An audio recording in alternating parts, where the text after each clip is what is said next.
Hello，今日係6月16號，就星期二啦。咁呢，而家係2點半過2點半多少少啦，溫哥華時間。咁我講一講啦，啱啱踢完嗰場法國對塞內加爾嘅世界盃啦。咁呢，上半場呢就係0-0啦。咁呢，下半場呢，法國隊咧就有個機會咧，響較後嘅時間啦，就有個機會就入咗波，就係阿麥巴比入咗波啦，1-0。咁之後咧就趁住對手咧一個空洞咧，再入多球就2-0，有一個後備換入嚟嘅球員。咁去到補時嘅階段咧，塞內加爾咧就追翻一球，2-1。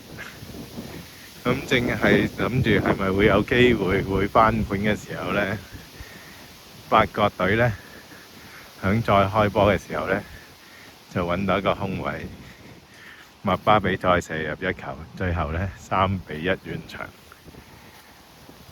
咁全場咧似乎係其實都互有攻守嘅，咁爭在咧塞內加爾嗰啲前鋒啲把握力就真係一般。其實麥巴比上半場都好多機會，不過都係把握唔到，直至到去到下半場呢，應該係有對方可能體力唔夠或者乜嘢呢，就俾佢揾到個空檔，就入咗一球先。咁當你一入咗一球呢，咁做開防守或者弱勢啲嘅球隊呢，自然就踢得係鬆散咗㗎啦。咁啊，所以最後咧，塞內加爾就輸咗3-1。不過今屆咧，因為就算喺小組裏邊咧，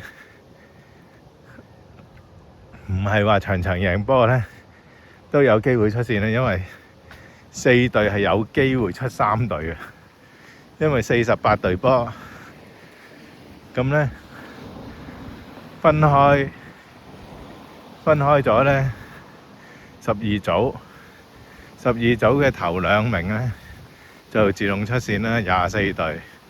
咁仲有8個名額去進入嗰32隊咧，咁都係睇下你響嗰剩餘嘅第3名裏邊咧做成點啦。咁所以咧，就算輸咗一場，但係佢有入球咧，可能都未至於太差嘅。